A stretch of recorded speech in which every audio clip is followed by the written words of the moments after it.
10 dibagi dengan 2, hasilnya 5. 5 bilangan bulat, 10 bilangan bulat, 2 juga bilangan bulat. Kalau seperti ini, kita katakan 2 habis membagi 10. 10 dibagi habis. Ya, misalkan saya punya permen 10 dibagi kedua anak, ya masing-masing dapat 5. Udah habis, nggak ada sisanya. Nah, tapi kalau misalkan ya 7 saya bagi menjadi 2, ya maka hasilnya adalah 3,5. Nah, 3,5 ini bukan bilangan bulat. Sehingga 2 tidak habis membagi 7. Ya, kalau saya membagi 7 permen untuk 2 anak, masing-masing tak kasih 3, masih ada sisa 1. Ya, jadi 2 itu tidak bisa membagi habis angka 7.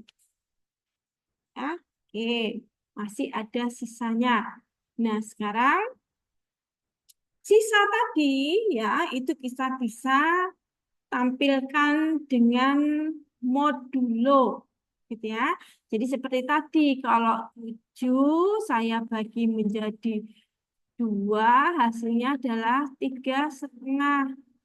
Nah, ini bukan bulat. Jadi bagaimana ya? Kalau 10 saya bagi dengan 2, bagi ya, itu sama dengan 5. Habis. Kenapa? Ya, karena 10 itu sama dengan 5 kali 2. Tapi kalau 7 tidak. 7 saya bagi 2 itu tidak habis. Karena kalau saya paksakan mendapatkan bilangan bulat, maka 7 itu sama dengan 3 kali 2. Nah, 3 kali 2 itu sama dengan 6. 6 belum sama dengan 7. Nah, baru saya tambah 1 di sini. Jadi 7 sama dengan 3 kali 2 tambah 1. Nah, 1 ini namanya sisa. Nah, sisa inilah ya yang ditampilkan dalam modulo. Jadi kalau 7 dibagi 2, 7 modulo 2 sama dengan 1. Jadi 7 kalau saya bagi dengan 2, saya dapatkan hasil integer dengan sisa 1. 1 ini yang nggak bisa dibagi oleh 2 untuk mendapatkan nilai bulat. Ya, 7 modulo 2 sama dengan 1. Oke, jadi teoremanya seperti ini. Nah, jadi ya, misalkan A adalah bilangan bulat atau integer, ya. Kemudian D juga bilangan bulat, dia integer. A ini yang dibagi, D ini yang membagi, ya. Maka akan ada bilangan bulat Q. Q ini hasil bagi dan R, ya. Dengan R itu akan harus positif, D juga harus positif, ya. Dan R itu lebih kecil daripada D sedemikian rupa sehingga A yang dibagi sama dengan hasil bagi dikalikan pembagi ditambah R. Perhatikan di sini. Yang harus positif apa? Jadi yang harus positif adalah pembagi atau modulonya dan hasil modulonya atau sisanya R. Jadi 7 modulo 2 sama dengan 1. Kenapa? Karena 7 yang dibagi sama dengan hasil baginya 3. Ini Q-nya. Kemudian pembaginya 2. Ini D-nya. Kemudian ditambah 1. Ini sisanya. Jadi kalau disesuaikan dengan rumus tadi, ini A sama dengan 3 itu Q-nya.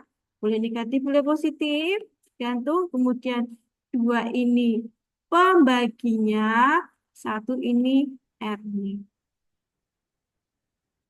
Tadi kan A-nya boleh negatif. Jadi kalau min 7 modulo 2 sama dengan berapa? Min 7 modulo 2 sama dengan berapa? Min 7 dibagi dengan 2, ya, hasilnya harus bulat, bulatnya boleh negatif, boleh positif, dan ditambah sisa. Sisanya harus positif. Nah, yang ditanya modulo itu sisanya tadi. Min 7 modulo 2 sama dengan berapa? Nah, jadi ini hasil bagi dikalikan 2 ditambah sisa. Gitu ya.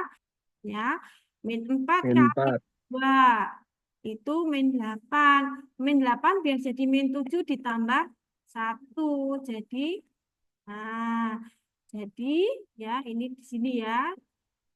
Ini sama dengan 1. Jadi min 7 modulo 2 sama dengan 1. Kita lihat syaratnya. Pertama, R-nya harus positif. 1 itu positif. Kemudian apa lagi? R-nya harus lebih kecil daripada pembagi. Pembaginya berapa di sini? 2, karena modulo 2. Berarti R-nya sudah lebih kecil daripada 2. Berarti benar. Jawabannya sama dengan 1. Oke, ada yang mau ditanyakan lagi? Paham? Paham ya. Oke, jadi untuk melihat modulo itu bisa juga pakai seperti ini ya. Kita lihat sebagai jam. Ya, jadi kalau modulo 4 berarti saya punya jam 4-an. Jam 4-an itu angkanya terdiri dari 0 sampai 3 karena lingkaran ini saya bagi menjadi 4. 0, 1, 2, 3. Jadi misalkan 8 modulo 4 berarti saya berputar 8 langkah pada jam 4-an ini. 1, 2, 3, 4, 5, 6, 7, 8, 0. Berarti 8 modulo 4 sama dengan 0 karena kita kembalinya ke 0. Oke, kalau 9 modulo 4 jadi berapa? 1 ya, karena nanti langkahnya 1 lagi. Nanya berhentinya di angka 1. Kalau min 8 modulo 4. Kalau min 8, kita muternya ke kiri. Jadi min 8 modulo 4 muter. 1, 2, 3, 4, 5, 6, 7, 8. Sama juga ini 0. Tapi kalau min 9 modulo 4 berapa? 1, 3, Bu. 2, 3, 4, 5, 6, 7, 8, 9. 3. Ya, oke. Nah, kalau memang angka modulonya kecil ya jamnya kecil. Tapi nanti kalau besar ya jadi susah. Misalkan 100 gitu ya, 128 modulo 25 sama dengan berapa? Nah, ini nanti saya buat jam yang angkanya dari 0 sampai 24. Sudah gitu muternya 128 kali, ya kan? Nah, berarti kita pakai ini, ya. 128 sama dengan 25 kali satu bilangan integer terdekat ditambah dengan sisa. Nah, modulo itu nanti sisanya ini. 3 ya, karena ini sama dengan 25 kali 3, 5 ya, kali 5 sama dengan 125 harus ditambah dengan 3. Jadi 128 modulo 25 sama dengan 3.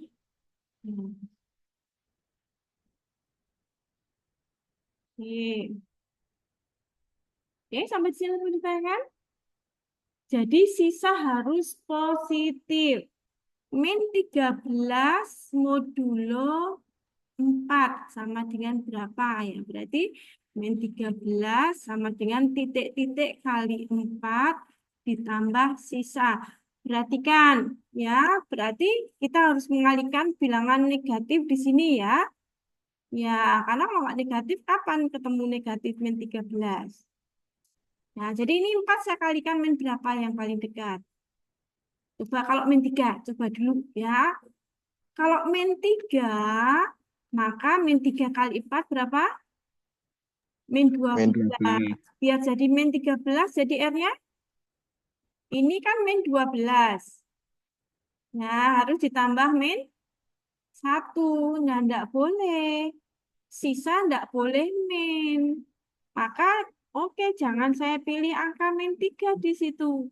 Ya, jadi hasil baginya jangan min 3. Yang Min lain. 5, Bu. Berapa? Min 5. Min Min 5. 4. Min 4. Nah, min 4 dulu ya. Min 4. Kalau min 4, maka min 13 sama dengan min 16 ditambah 3. 3. ini adalah hasil modulonya. Tadi yang mengatakan kalau min 5 bagaimana? Nah, kita coba min 5. Min 13 sama dengan min 5 dikalikan 4 harus ditambah berapa? Kalau min 5 hasil baginya 7. 7. Boleh nggak ini? Ini positif. Tapi enggak boleh. Kenapa? Karena sisa itu harus lebih kecil daripada pembaginya. Pembaginya 4, sisanya 7. Enggak boleh. Ya, jadi yang paling tepat adalah ini. Ya, kita pilih angka min 4 sebagai hasil bagi dan sisanya 3. Jadi min 13 modulo 4 sama dengan 3.